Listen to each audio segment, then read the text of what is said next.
Selamat sore semuanya. Eh, Nah, sistem reproduksi ini apa sih? Sistem reproduksi adalah sistem di mana individu mampu menghasilkan keturunan untuk melestarikan jenis, kelompok, atau spesies dari eh, eh, spesies atau individu itu sendiri. Nah, dari kegiatan reproduksi ini di setiap jenis hewannya tentunya berbeda-beda tergantung kondisi lingkungannya. Kondisi lingkungan itu seperti suhu, curah hujan, musim, ketersediaan pakan, dan pasang surut juga pengaruh adanya bulan.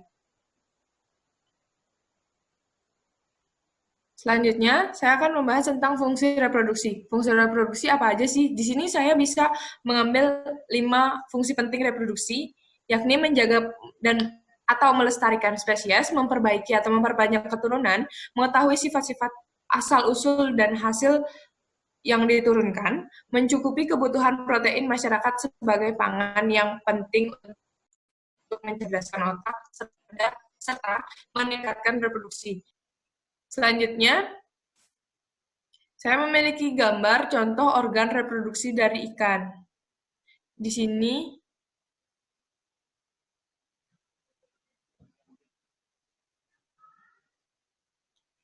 sini, ada dua, yakni betina dan jantan. Yang pertama di sini bisa dilihat di organ reproduksi betina ada ovarium, oviduk, dan dua-duanya memiliki saluran urogenital. Nah, untuk di jantan ada testis dan vas deferens. Next, selanjutnya ada macam reproduksi. Macam reproduksi ada dua, yaitu reproduksi seksual dan reproduksi aseksual. Apa itu? Reproduksi seksual yakni reproduksi yang berlangsung di dalam tubuh ikan. Yang kedua ada reproduksi aseksual yakni reproduksi yang berlangsung di luar tubuh ikan. Baik, di sini saya akan menjelaskan tentang tipe reproduksi dan organ reproduksi ikan. Next. Di mana tipe reproduksi ikan dibagi menjadi 3, yaitu gonokoris atau biseksual, yaitu ikan yang memiliki jenis kelamin yang semasa hidupnya sama atau bisa dikatakan dapat dibedakan antara jantan dan betina. Gonokoris pun dapat dibedakan menjadi kelompok yang tidak berdiferensiasi, artinya pada waktu juvenil, jaringan gonad belum dapat diidentifikasi apakah berkelamin jantan atau betina. Dan yang kedua yaitu kelompok yang berdiferensiasi, artinya sejak juvenil sudah tampak jenis kelamin apakah jantan atau betina.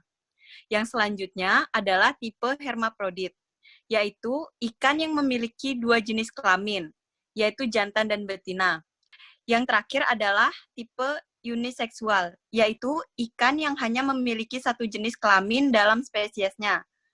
Contoh, ikan moli Amazon. Next. Organ reproduksi ikan jantan. Alat reproduksi pada ikan jantan disebut dengan testis.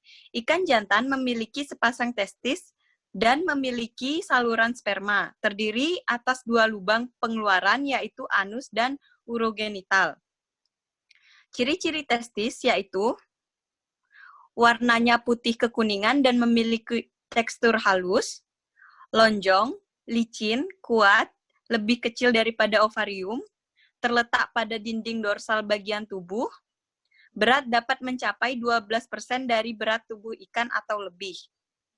Dan tipe testis dibedakan menjadi 2, yaitu lobular atau teleostei. Biasanya tipe ini dimiliki oleh ikan teleostei dan tubular atau gupi. Biasanya tipe ini dimiliki oleh ikan gupi. Next. Organ reproduksi ikan betina. Ovarium berbentuk longitudinal, letaknya internal dan biasanya berjumlah sepasang. Warnanya pun berbeda-beda, sebagian besar berwarna keputih-putihan dan menjadi kekuning-kuningan pada waktu matang. Ciri-ciri ovarium ikan yaitu berpasangan dalam koeleum, berbentuk lonjong dan berubah saat matang telur, tergantung pada dorsal mesenterium, berwarna putih sebelum matang dan berwarna kekuningan pada saat matang. Berat pada saat matang dapat mencapai 70% dari berat ikan. Dan tipe ovarium ikan dibedakan menjadi dua, yaitu sinkronik sebagian, dan asinkronik. Next. Perbedaan ikan jantan dan betina. Perbedaan ikan jantan dan betina dapat dibedakan dengan mata telanjang, yaitu bedanya, contoh seperti di gambar, ikan mas jantan perutnya akan terlihat lebih ramping dibandingkan ikan mas betina. Hal ini karena gonad yang dihasilkan oleh betina lebih banyak, di mana gonad tersebut terdapat telur, maaf. Dan bentuk saluran reproduksi pada ikan jantan dan betina berbeda. Bisa dilihat pada gambar yang di kiri.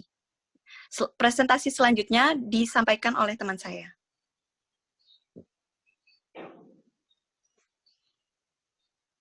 Baik, kali ini saya akan menjelaskan mengenai gametogenesis. Jadi gametogenesis ini adalah pembentukan gamet atau sel kelamin yang disebut dengan proses oogenesis. Gametogenesis ini terdiri dari 4 tahap, yaitu perbanyakan, pertumbuhan, pematangan, dan perubahan bentuk. Kemudian dalam proses gametogenesis ini terdapat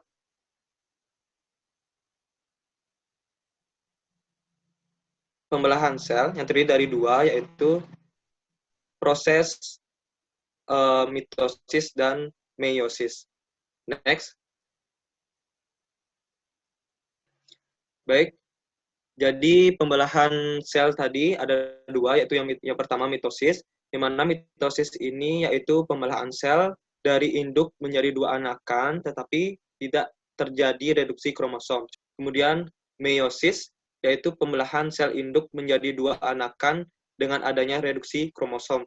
Contohnya pembelahan sel kelamin atau gamet. Baik, di sini saya akan menjelaskan mengenai spermatogenesis. Jadi spermatogenesis adalah proses pembentukan sel spermatozoa yang mana dalam bentuk tunggalnya disebut dengan spermatozoon yang terjadi di organ kelamin atau gonad jantan, yaitu testis, tepatnya di tubulus seminiferus. Tahap perkembangan spermatogonium menjadi spermatid, sedangkan spermiogenesis maksud saya adalah metamorfosa spermatid menjadi spermatozoa. Yang sebelah kanan ini ada tahapan spermatogenesis. Terdiri dari 3 tahapan, yaitu yang pertama spermatositogenesis, yaitu peristiwa pembelahan spermatogonium menjadi spermatosit primer secara mitosis. Kemudian yang kedua, spermiogenesis, adalah peristiwa perubahan spermatid menjadi sperma yang dewasa. Ini terjadi di dalam epididymis dan membutuhkan waktu selama 2 hari yang terdiri dari beberapa tahapan, yaitu yang pertama pembentukan Golgi, asonema, dan kondensasi DNA. Kemudian yang kedua, pembentukan cap akrosom. Kemudian yang ketiga, pembentukan bagian ekor. Dan keempat, maturasi, reduksi sitoplasma difagosit oleh sel Petroli. Kemudian yang ketiga, spermiasi adalah peristiwa pelepasan sperma matur dari sel Sertoli ke lumen tubulus seminiferus, yang selanjutnya ke epididymis. Sperma ini belum memiliki kemampuan bergerak sendiri atau yang disebut dengan non-motil, yang mana sperma ini ditransport dalam cairan testikular, hasil sekresi sel Sertoli, dan bergerak menuju epididymis. Baik ini hormon-hormon yang berperan dalam proses spermatogenesis, yaitu ada kelenjar hipofisis menghasilkan hormon perangsang folikel dan hormon lutein, kemudian LH, FSH merangsang sel Sertoli untuk menghasilkan ABP atau androgen binding protein yang akan memacu spermatogonium untuk memulai spermatogenesis. Kemudian yang keempat ada hormon pertumbuhan, secara khusus meningkatkan pembelahan awal pada spermatogenesis. Next. Jadi ini merupakan hormon-hormon yang berperan dalam proses oogenesis. Di antaranya yang pertama, hipotalamus menghasilkan hormon GnRH, gonadotropin releasing hormone, yang menstimulasi hipofisis mensekresi hormon FSH dan LH, yang mana FSH dan LH ini menyebabkan serangkaian proses di ovarium, sehingga terjadi sekresi hormon estrogen dan progesteron. Baik, di sini saya akan menjelaskan terkait dengan mekanisme maupun untuk daripada fertilisasi.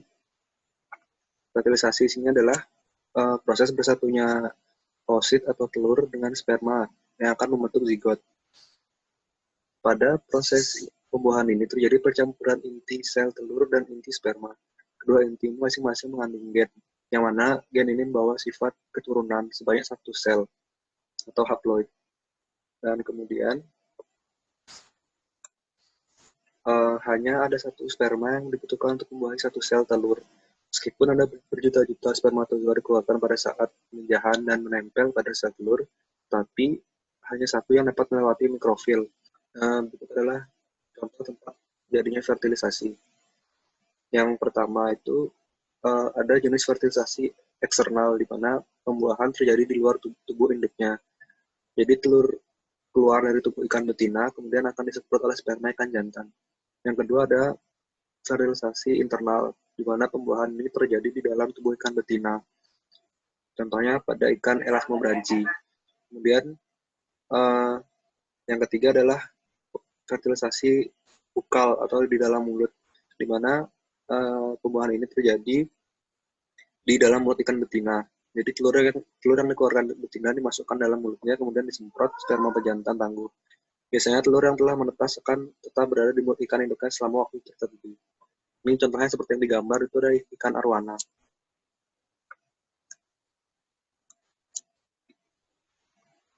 Kemudian ada embriologi. Embriologi ini mencakup proses perkembangan setelah fertilisasi disampaikan organogenesis sebelum mentas atau lahir. Selanjutnya ada proses pemijahan atau ovulasi pada ikan. Jadi sebagian besar ikan itu memerlukan jenis substrat tertentu sebagai sarang untuk tempat pemijahan. Dan proses pemijahan ini berhubungan erat dengan keadaan substrat. Jika substrat yang sesuai tidak ditemukan, maka proses pemijahan akan mengalami kegagalan atau penundaan.